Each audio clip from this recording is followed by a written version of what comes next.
Bonjour, je suis Sonia Fertchak, autrice d'un éloge de la haie. Je vais vous expliquer pourquoi des haies, il faut en planter, promouvoir leur protection et, si possible, aller se balader le long de ces rubans de forêt. On ne remarque pas beaucoup les haies la plupart du temps. Elles sont confinées au fond de parcelles, au bout des jardins, entre deux espaces qui tendent toujours à les éclipser. Pourtant, les haies sont des écosystèmes riches, davantage trait d'union que séparation.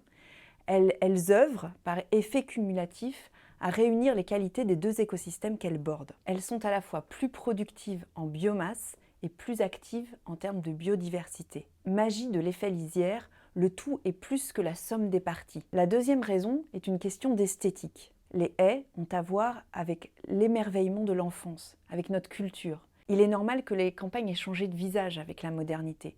Mais la disparition avérée des haies est une perte aux conséquences profondes. La haie est un écosystème de proximité, un lieu où apprendre à regarder autour de soi, une école buissonnière au sens propre, une école des buissons où apprécier la vie pour ce qu'elle est. La découverte d'un nid de rouge-gorge, un rosier qui refleurit sans crier gare, des pollinisateurs qui préfèrent telle ou telle fleur, une famille de hérissons qui s'échappent de la broussaille.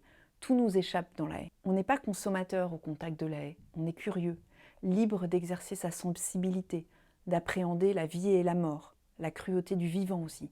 La haie, enfin, draine un imaginaire politique foisonnant. Elle est à la fois de droite et de gauche, limite et hors limite. En tant que clôture, elle assouvit un besoin social légitime de repères et de bornes. Mais la haie échappe toujours à toute forme de domination. Par son expansion végétale, elle reprend la main. Au-delà de la haie, on ne voit pas forcément, mais on sait. Il y a un jardin, une rivière, une forêt. La haie est un hors-champ absolu, dit encore Deleuze. Le désordre végétal qui s'y déploie nous fait du bien. Il nourrit l'imagination, notre soif d'exploration. Pas besoin d'aller loin pour sentir que dans la haie se tient un bout de monde, le bout du monde, qu'il n'est pas anodin, qu'il est à portée de main et qu'il faut absolument le défendre.